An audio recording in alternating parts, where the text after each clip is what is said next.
All right, I just wanted to talk to you guys about this neat tool that I found called Rubrics and share with you some best practices in terms of using Rubrics and how to convert your rubric score to a letter grade from a percentage and what's the most fair way to do that. So there's a nice little handout that I'm going to share with you. Let me just go to the top actually in terms of what best practices are for using rubrics. And for me, the most important principle to remember when it comes to rubrics is that your rubric is helping your students understand what levels of performance they're at. It's not, it really shouldn't be a direct point conversion, and they shouldn't be thinking about it as a grade. They should be thinking about it in terms of what level they're at in meeting the standard.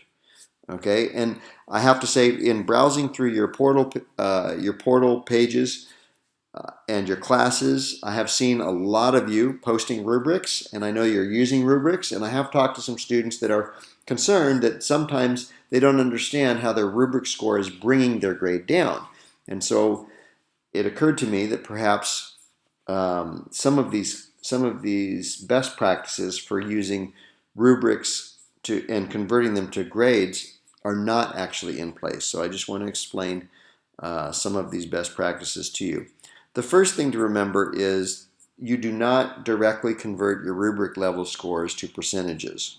Okay, and what I mean by this, here's an example down here. So here's a 4-criterion rubric that has 5 levels. So this would be if you had a straight conversion, this would be a 20-point rubric.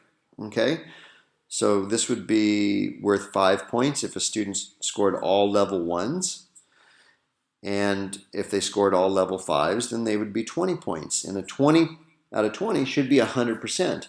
And in all honesty, level 1 means that they are approaching. It's not a 0. It means that they are approaching something. They're just at a very basic level. So even 5 points should be worth 5 points should be worth 60%, which is passing. Okay, only when they get into the zeros is it going to be below passing. So this student, if you did a direct comparison, this student would have 4, 8, 12, and then they would have 17. So that would be, if you did a direct point, that would be an 85%. And yet this student is actually meeting the standard in all of these areas and exceeding it in one of them. So the student actually falls at a 91%, and I'll explain that later with rubrics. But it's important to make sure that when you are converting, you keep in mind the fact that you're exceeding the standards, and your no evidence should be the tightest, smallest range, and your meeting the standards, approaching proficiency should be the widest, and beginning should be the widest. Okay, so like I said, I will share this with you. There's a nice little summary right here that includes single descriptor words that are useful to use at the different performance levels.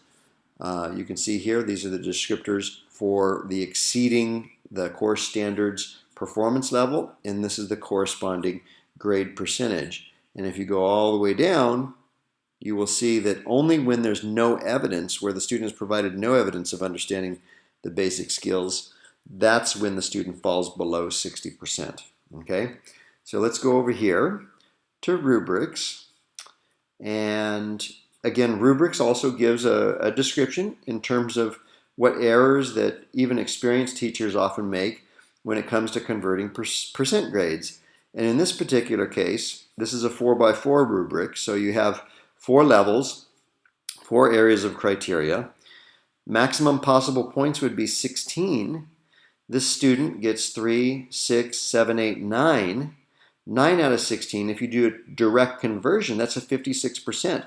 Is it fair for a student who has 2 levels that are effective, one that's acceptable and one that's developing, to fail this particular assessment? So clearly it's not. And the most fair way to do the points, I'm going to show you, is by using the Rubrics tool to convert.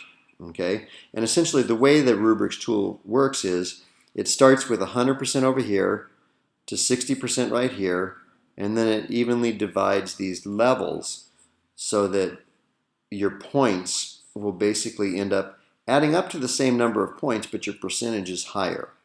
Okay, so that's a 77%. Is that a fair assessment? If you just kind of eyeball this, 77% is a fair assessment in terms of what the student is showing as they look at the criteria. So we're going to go ahead and go to Rubric Converter. I will say this, Rubrics was made by an international school educator who's taught in many different countries, and he saw that, that teachers from different places were not always using Rubrics the correct way. So first you go over here to Settings, or you can click here on Settings menu. And in my rubric, I want 4 levels, okay, I want my highest to be 4, I want my lowest to be 1, and I want to have 5 areas of assessment criteria. My minimum passing grade is 60. I want to have 2 decimal, well, I'll do 1 decimal place. All right, so a 20 out of 20 would be, and 20 out of 20 is already selected, that would be 100%. So let's say I have a student who is pretty good. They're not 20 out of 20, but they are exceeding in many areas. They're meeting the standard in a couple areas, and let's see, they're kind of way down here in one of the areas. So the student ends up getting a 16, which if you did a straight across comparison, 16 out of 20, that would be 80%, which would be a B minus. But this student is getting a B plus, and that's pretty much an accurate reflection if you eyeball where they're at on the rubric. Let's say we have another student who is quite weak, and they're just in the developing area for most of these, but they're approaching in a couple of the areas. So they get a 7 out of 20. And a 7 out of 20, again, that'd be a 35%. They would fail miserably on this assignment. And here, they're getting a fair score of 65%. They're in the D range. They're definitely in danger. They could easily fail. But at least they are exhibiting some of the skills that the criteria measure in terms of whether they're meeting the standard. So even somebody that ends up getting 5 out of 20, they're still showing some of the skills there. They're getting 60%. That's a D minus. Now that's borderline, obviously. They're almost failing. They do need to do better. But this is just a useful tool to be able to convert your rubrics easily. And again, if you have, let's say you have 5 areas here and you only have 3 criteria areas here, you leave everything else the same, highest score they can get is 15, and you have somebody that scores in the middle here, they're getting a B, okay? So they're middle, and a little bit high. That's a 10 out of 15.